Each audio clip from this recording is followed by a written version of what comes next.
Welcome to the Deep Dive. This is where we take sources you send us, dig into them, and pull out the key stuff so you can get up to speed fast. Mm-hmm. No need to wade through everything yourself. We're aiming for those moments where it just clicks. Exactly. And today, we're diving into a really fascinating story, Ayaan Qureshi, and how Craftistan got started.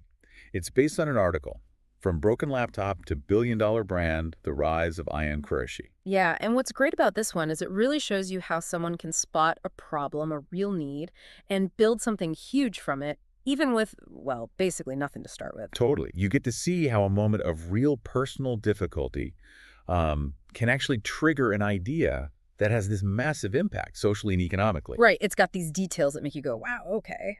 So picture this. It's Lahore, 2017. Ayaan Qureshi's just lost his job. He's looking at a laptop that doesn't work at all. Dead laptop, yeah. And he literally has 47 rupees. That's it. I mean, talk about being in a tough spot. Rock bottom, pretty much. But right then, apparently, this idea starts to form. He thinks about connecting Pakistani artisans, especially women in the countryside, with buyers around the world. The global market. And he actually scribbled it down on an old electricity bill. It said, Craftistan Empower with Art. That little note was kind of the seed.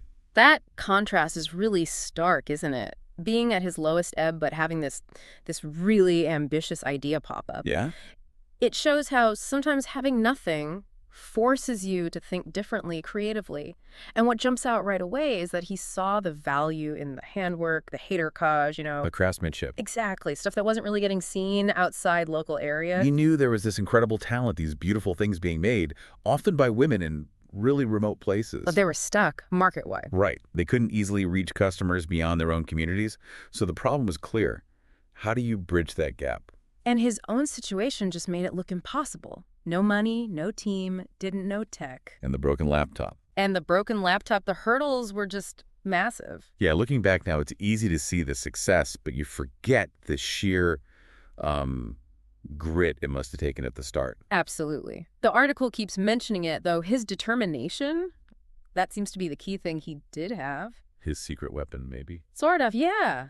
His unwavering resolve. It shows how far pure will can actually take you. And you really see that in what he did next. He started traveling out to these villages. Right, not just as a buyer. No, he was connecting with the artisans, hearing their stories, understanding their craft, building relationships, really. That takes time and effort. Definitely. And then there's the coding part. He taught himself. At internet cafes, apparently trading favors, promising future business maybe. Just hustling, basically. Total hustle, Nope. using whatever resources he could find, which weren't many. It just shows how committed he was, right? He wasn't just waiting around for funding or for someone else to build it. He was out there making it happen himself. One line of code at a time, probably. Pretty much. Even with zero tech background before that, it's quite proactive. So out of all the trips, the coding sessions, came the first version of Craftistan. Described as ugly and buggy, I think. Haha. Yeah, probably not winning awards. Hmm. But it worked. That was the main thing. And he got his first seller through it. Who was that again? A 62-year-old woman in Multan, an embroiderer, who made these amazing shawls. Wow. And then the first buyer, a tourist in Karachi, bought one of those shawls.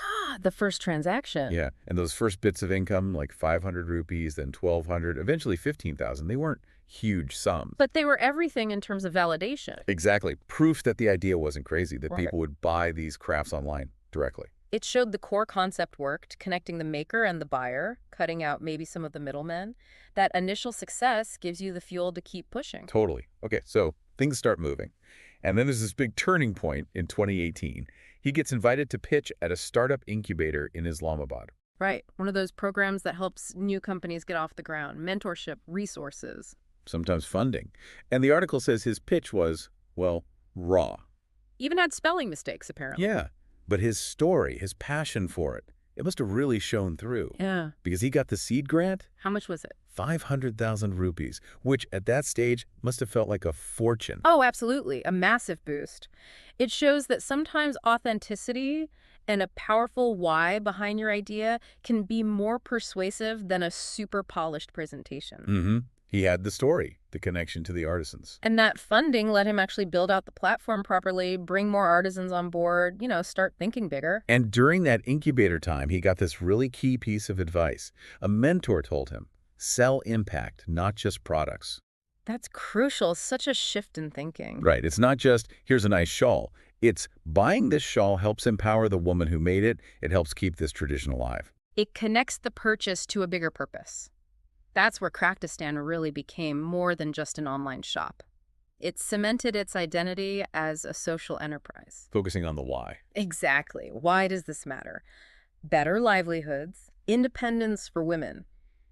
That creates a much deeper connection with customers. It's a powerful way to stand out. And it obviously worked because within 2 years, they had, 4,000 artisans on the platform? Yeah, and 85% of them were women. That's a huge statistic. That's real impact right there.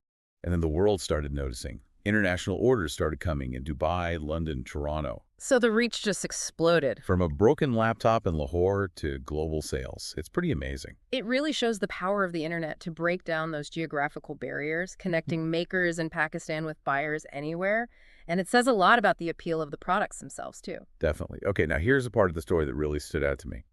In 2022, he gets an offer to sell the company. A big one, right? $12 million. Wow. And he turned it down. He turned down $12 million. His reason was fascinating. He said he wasn't building it for a quick sale and exit. He said his focus was on dignity. Dignity. For the artisans, presumably. Yeah, for them and for the company itself. It wasn't just about the money for him. That speaks volumes, doesn't it? To walk away from that kind of money because you're committed to the mission, the purpose behind it all. It shows success was kind of a side effect of doing something meaningful. Yeah, purpose over profit, in a way. And that commitment got noticed. The same year, Forbes listed Craftistan as one of Asia's top 30 social enterprises. That's major recognition. And today, the company's valued at around $140 million, Incredible growth. supporting over 22,000 artisans now across South Asia. And they do more than just sell stuff. They run free training, digital literacy programs. Right, helping people get online, manage finances. And they guarantee minimum wages, too. It's like a whole ecosystem of support. It's really impressive how they scaled the impact, not just the business. Going beyond just being a marketplace to actively investing in the artisan's skills and well-being. That's sustainable empowerment. The article mentions these great little symbolic things, like that original electricity bill, the one with Craftistan and Power with Art. Yeah. It's framed in gold now, hanging in their headquarters in Lahore. No way. That's fantastic. And the broken laptop. It's still there, too, on a shelf. Just a reminder of where it all began. Little anchors to their origin story. Keeps them grounded, probably.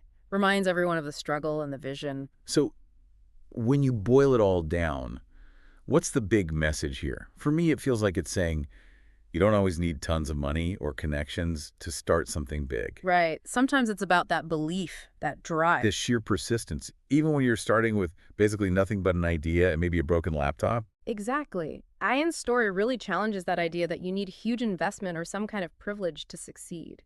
It highlights finding a real problem, coming up with a smart solution, and just refusing to give up, keeping that mission front and center. So, just to wrap up our dive. Yeah. We saw Ayaan Qureshi facing job loss, almost no money, a busted laptop. But he spotted this need. Connecting talented artisans, especially women, to the world. Yeah. Yeah. And what started with a note on a bill became this $140 million social enterprise. It's this blend of sharp business thinking and real social impact. And that decision to prioritize dignity over the $12 million exit, that's really powerful. It shows you can build something financially successful and deeply meaningful. A really key point. Okay, so here's something to leave you with. Right. Think about a time you felt really limited, like you were facing your own broken laptop moment.